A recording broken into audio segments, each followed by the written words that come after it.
नमस्कार सभी को, मैं हेमंत बसवाल हाजिर हूँ आपके सामने एक और नए बुक रिव्यू के साथ, जिसका नाम है आधुनिक भारत का इतिहास।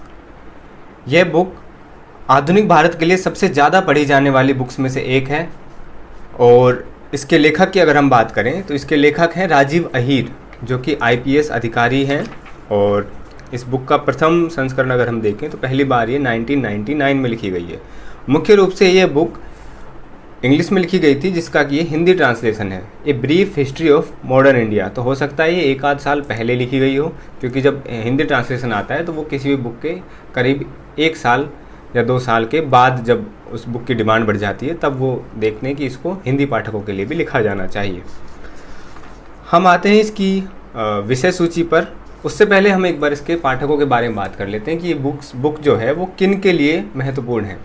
तो आपने जिस तरह लेखक देखा होगा तो ये IPS अधिकारी रहे हैं और ये बुक UPSC एग्ज़ाम्स और जो भी एग्ज़ाम जो कि जिसमें मॉडर्न हिस्ट्री का महत्वपूर्ण रोल है किसी भी एग्ज़ाम के अंदर, जहाँ पे मॉडर्न हिस्ट्री से ज़्यादा क्वेश्चन आ रहे हैं, तो उसके लिए ये बुक बहुत ज़्यादा महत्वपूर्ण हो जाती है और सबसे ज़्यादा पसंदीदा बुक्स में से एक है। और अगर हम बात करें UGC नेट वगैरह के लिए भी, तो छात्र जब, क्योंकि उसमें फैक्चुअल क्वेश्चन होते हैं, तो फैक्चुअल रूप में भी ये हमें बहुत ज़्यादा मदद करती है। इस वजह से UGC नेट वगैरह एग्ज़ाम के लिए भी ये बुक बहुत ज़्यादा महत्वपूर्ण है। और अब इसकी विषय सूची देख लेते हैं। तो ये एक तरह से जब हम इतिहास पढ़ते हैं अपने ग्रेजुएशन में, तो वहाँ पे स्रोत और उपागम वगैरह से जब हम इतिहास पढ़ने की शुरुआत करते हैं, और ये वहीं से इसकी शुरुआत की गई है, इतिहास के स्रोत एवं उपागम। ये शायद नेट वगैरह उसके UPSC वगैरह के लिए शायद ये चैप्टर इम्पोर्टेंट ना हो, लेकिन नेट वगैरह के लिए ये जो चैप्टर है ये महत्वपूर्ण हो जाता है। देखिए, इसमें सारे विदेशी संग्रहालयों की पुरालेख सामग्री वगैरह, न्यायिक अभिलेख, कहाँ से आधुनिक भारत के इतिहास लेखन के लिए स्रोत वगैरह जुटाए गए हैं, उस सब के बारे में यहाँ पर बहुत अच्छे से विवरण दिया गया है। और अगले अध्याय में अगर हम चलें तो आधुनिक भारतीय इतिहास के स्रोत, वही उसी का सब टॉपिक है। और आधुनिक भारतीय इतिहास लेखन के प्रमुख उपागम, और उसमें जिस जो इतिहास लेखन के ट्रेंड हैं वो हमें दिखा रखे हैं। उपनिवेशिक उपागम, राष्ट्रवादी उपागम, मार्क्सवादी उपागम, अधीनस्थ, सांप्रदायवादी और कैम्ब्रिज स्कूल वगैरह के ये सारे इसके अंदर हमें इतिहास लेखन के जितने भी ट्रेंड्स हैं वो हमें देखने के लिए मिल जाते हैं। दूसरे अध्याय में यूरोपियों का आगमन, जिस तरह से हम विपिन चंद्र और किसी भी ट्रेडिशनल बुक के अंदर हम देखते हैं, तो उसी प्रकार से इसका शुरुआत किया गया है। और इसके अंदर जो सबसे अच्छी बात हमें देखने के लिए मिलती है, तो वो हर टॉपिक का और उसके सब टॉपिक में उसको बहुत ज़्यादा विभाजित किया गया है, जिस वजह से बुक पढ़ने में और आसान हो जाती है। क्योंकि जब हम ऑथेंटिक बुक्स पढ़ते हैं तो उसके अंदर एक टॉपिक देकर और काफ़ी लंबे अंतराल तक भी उसमें कोई सब टॉपिक नहीं दिया जाता है, तो वो उनके लिए ही ज़्यादा महत्वपूर्ण हो जाती है जो लोग इतिहास के विद्यार्थी रहे हैं या फिर जिनको रिसर्च वगैरह इतिहास में करनी है और जो इतिहास से ज़्यादा फैमिलियर रहे हैं। तो ये बुक उनके लिए भी महत्वपूर्ण हो जाती है जो सब पहली बार इतिहास पढ़ रहे हैं या फिर जो कि अदर स्ट्रीम से आते हैं, क्योंकि इसके अंदर बहुत सारे सब टॉपिक दिए गए हैं जो कि हमें समझने के लिए बहुत आसान कर देते हैं इतिहास को। कंपनी शासन के विरुद्ध बढ़ता विद्वेष और सुधार आंदोलन, जिसके अंदर सारे सुधार आंदोलन की इसमें चर्चा की गई है। इसके अंदर सबसे अच्छी बात है कि इसके अंदर कोई टॉपिक हमें छूटता हुआ नहीं लगता है, लगभग सारे टॉपिक्स को कवर करने का प्रयास किया गया है। और स्वतंत्रता संघर्ष का आरंभ, राष्ट्रीय आंदोलन, उग्र राष्ट्रवाद, क्रांतिकारी गतिविधियों का प्रथम चरण और ये जन राष्ट्रवाद के युग का शुभारंभ।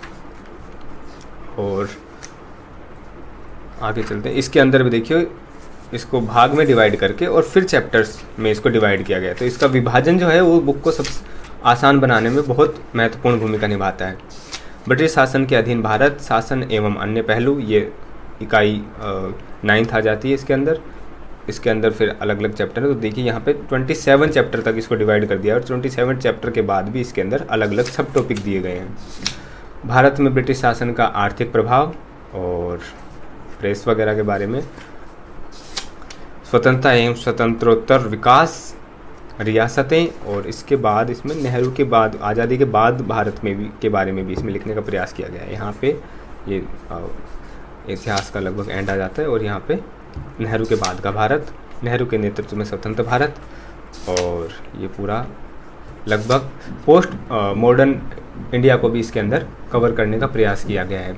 अब इसकी हम दूसरी अगर महत्वपूर्ण विशेषता देखें तो इसके अंदर परिशिष्ट दिए हुए हैं जो कि इस बुक को और ज़्यादा महत्वपूर्ण बना देते हैं। परिशिष्ट के अंदर विशिष्ट आंदोलन से संबंधित व्यक्तित्व, भारत के गवर्नर और जनरल। जो महत्वपूर्ण जो इसका जो बात हमें लगती है वो ये है कि इसमें गवर्नर जनरल वगैरह, वायसराय वगैरह जो हमें अन्य किताबों में देखने को नहीं मिलते हैं, उसमें एक जगह हमको देखने के लिए मिल जाते हैं और क्रोनोलॉजी से हमें इतिहास समझ पाते हैं। देखते हैं परिशिष्ट, ये आंदोलन से संबंधित जितने भी व्यक्तित्व हैं, आंदोलन और उनसे जुड़े हुए व्यक्तियों के यहाँ पे विवरण दिए हुए हैं। और आगे बढ़ते हैं तो उसमें दूसरे परिशिष्ट में ये मिल जाते हैं हमें वायसराय वगैरह, यहाँ से भारत के गवर्नर जनरल और वायसराय। ये बुक के रिवीजन के लिए भी काफ़ी महत्वपूर्ण हो जाते हैं और जो सवाल आते हैं वो मुख्यतः जब फैक्चुअल क्वेश्चंस बनाए जाते हैं तो वायसराय वगैरह के बारे में पूछकर और उनसे संबंधित सवाल बनाए जाते हैं। इस वजह से ये जो परिशिष्ट का ये जो भाग है ये बहुत ज़्यादा महत्वपूर्ण हो जाता है। भारत में संविधान विकास की प्रक्रिया, एक्ट वगैरह जितने भी एक्ट हैं वो सारे दिए हुए हैं। और इसके अंदर भारत के प्रसिद्ध अभियोग जितने भी माने कि जितने भी केस वगैरह महत्वपूर्ण लड़े गए हैं और जो इतिहास संविधान लेखन और उससे संबंधित जितने भी चीज़ें हैं उसके लिए महत्वपूर्ण हो जाते हैं, जो इतिहास में एक निर्णायक मोड़ देते हैं। और सामाजिक सुधार और सामाजिक और धार्मिक सुधार आंदोलन, इसके अंदर हमें एक जगह पर सारे आंदोलन देखने के लिए मिल जाते हैं और उनकी क्रोनोलॉजी भी हम समझ सकते हैं। भारतीय राष्ट्रीय कांग्रेस के अधिवेशन, जातीय आंदोलन, कृषक आंदोलन, ब्रिटिश काल के प्रमुख कानून, ब्रिटिश शासन के काल के प्रमुख शिष्टमंडल, ब्रिटिश काल में विदेशों पर अधिकार, भारतीय क्रांतिकारी संगठन, समाचार पत्र एवं जनरल जहाँ से मुख्यतः क्वेश्चन पूछे जाते हैं और ये यूजीसी नेट के लिए भी महत्वपूर्ण है। आधुनिक भारत में अकाल आयोग समितियाँ और ब्रिटिश शासनकाल में अर्थव्यवस्था व वित्त संबंधी आयोग एवं समितियाँ, और यहाँ बुक का एंड हो जाता है। अब इस बुक के अंदर हम देखेंगे कि जैसे हमने शेखर बंदोपाध्याय की बुक हमने देखी थी तो उसके अंदर हमें बिब्लियोग्राफी और साइटेशन वगैरह दिखाई देता है, लेकिन ये इस बुक के अंदर हमें दिखाई नहीं देता है। क्यों? इसका कारण यही है कि ये जो बुक है ये स्पेसिफिकली कंपटीशन एग्ज़ाम्स के पॉइंट ऑफ व्यू से लिखी गई है, जो कि यूपीएससी मेंस तक का भी इसमें सिलेबस हमें देखने को मिल जाता है। क्योंकि जब हम टॉपिक्स देखते हैं तो उसके अंदर बहुत आसान भाषा में और एक तरह से बहुत छोटे छोटे रूप में हमें विवरण देखने को मिलता है, जो कि समझने में बहुत आसान है। तो अगर कोई पहली बार मॉडर्न हिस्ट्री पढ़ रहा है तो उसके लिए ये बुक बहुत आसान हो जाती है और एक तरह से हम इसमें बहते चले जाते हैं पढ़ते हैं। तो देखिए, ये एक गदर आंदोलन हुआ तो उसका मूल्यांकन, और इसको सबको एक एक टॉपिक के अंदर डिवाइड किया हुआ है, जो कि हमें विजुअलाइज करने में चीज़ों को बहुत आसान कर देता है। सिंगापुर में विद्रोह और ये सारी चीज़ें इसमें, और अगर बीच में कोई नया फैक्ट आ जाता है तो सारांश के रूप में इसको यहाँ पर दे देते हैं ताकि लास्ट में हम उस चैप्टर का रिवीजन कर सकें। तो ये एक तरह से कहें कि बहुत हैंडी बुक है। इसको आप देखेंगे तो एक हाथ के बराबर इसका साइज़ है, बहुत बड़ी बुक नहीं है, बस थोड़ी सी मोटी है। और अगर हम इसकी खास विशेषताओं की बात करें तो वो यही है कि इसके अंदर सब डिवीज़न दिए हुए हैं और इसके अंदर जो विवरण है वो एक तरह से संपूर्ण विवरण हमें इसके अंदर देखने के लिए मिलता है। कि कहीं कहीं पे जिस तरह हम विपिन चंद्र के अंदर देखते हैं कि उसका विश्लेषण किया गया है हर तथ्य का, हर घटना का, तो वो हमें इसके अंदर देखने के लिए मिल जाता है, जो कि बहुत आसान भाषा में हमें उपलब्ध हो जाता है, हिंदी माध्यम में भी। और दूसरी विशेषता इसकी यही है कि इसको अलग अलग सब टॉपिक्स में डिवाइड किया हुआ है। और तीसरी विशेषता इसकी यह है कि यह बहुत हैंडी है और देखने में, इस बुक को देखने में हमें डर नहीं लगता है। वो भी एक कारण होता है किसी बुक को पढ़ने का। और अगर हम इसकी सीमाओं की बात करें तो इसकी सीमाएं यही हैं कि यह एक ऑथेंटिक बुक बिल्कुल भी नहीं है।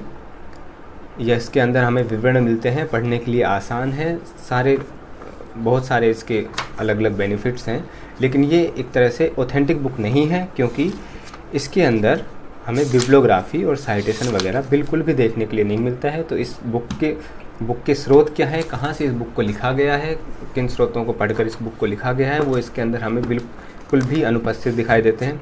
और अगर हम यहाँ पर देखें तो यहाँ पर लिखा हुआ है फर्स्ट में ही कि spectrum India and spectrum book private limited have obtained the information content in this book from sources considered to be reliable. ये बात नोट करने की है। However spectrum India, spectrum books और the authors do not undertake to guarantee the accuracy and completeness of the information and such as are not responsible for any error। तो यही बात मैं आपको कहना चाह रहा था कि ये ऑथेंटिक बुक नहीं है। शेखर बंदोपाध्याय और विपिन चंद्र की तरह जो ऑथेंटिक बुक्स हैं उनकी तरह से ये एक ऑथेंटिक बुक नहीं है। ये सिर्फ एक एग्ज़ाम पॉइंट ऑफ व्यू से और पाठकों की आसानी को, उनकी सुविधा को ध्यान में रखते हुए इस पुस्तक को लिखा गया है, ताकि क्योंकि हमें जब एग्ज़ाम की तैयारी करते हैं तो उसमें पढ़ने के लिए हमें सारी चीज़ें एक जगह पर चाहिए होती हैं, और दूसरा वो हमें आसान भाषा में समझ में आ जाए और हम उसको अच्छी तरह रिवाइज कर पाएँ। तो उस पॉइंट ऑफ व्यू से ये बुक लिखी गई है, और जिसके अंदर की ये एक रिसर्च बुक बिल्कुल भी नहीं है। यही इसकी सीमा है। और इसके जो पढ़ी हुई हम इस बुक को पढ़ लेते हैं, लेकिन इस बुक को हम कहीं पर कोट नहीं कर सकते हैं, जो इसकी दूसरी कमी है। अगर विशेष टिप्पणी की हम बात करें तो इस बुक के अंदर हमें काफ़ी सारी गलतियां देखने को मिलती हैं, और ये किसी भी गाइड बुक के लिए एक कॉमन चीज़ है, क्योंकि बहुत सारे फैक्ट्स को जब कोई एक जगह इकट्ठा कर रहा होता है तो गलतियां होना एक लाजिम सी बात है। और क्योंकि दूसरी बात यह भी है कि ये इंग्लिश से हिंदी में ट्रांसलेट की गई है, उस वजह से भी इसके अंदर काफ़ी सारी गलतियाँ हैं। और जब हम इसका नया अगर संस्करण देखेंगे तो ये बुक धीरे धीरे करके बहुत मोटी होती जाती है। इसका साइज़ धीरे धीरे काफ़ी बड़ा होता जाता है। अगर इसका संस्करण देखें तो 2018 की है, 2019 की इससे थोड़ी सी मोटी मिलेगी आपको, 20 की थोड़ी और मोटी मिलेगी, जो कि शायद ब्लैक कलर में आती है वो। और यही इसकी विशेषताएँ हैं, और जो मेरे खामियाँ हैं वो भी आपको बता दी हैं। और आर्या कंपटीशन से किस प्रकार ये बुक हम कंपेयर कर सकते हैं, इसके लिए मैं एक और वीडियो बनाऊंगा, क्योंकि मैं बार बार आर्या कंपटीशन की बुक के लिए बात करता रहता हूं कि वो किन मायनों में इस बुक के लिए रिप्लेसमेंट एक तरह से हो सकती है। बाकी वीडियो देखने के लिए धन्यवाद।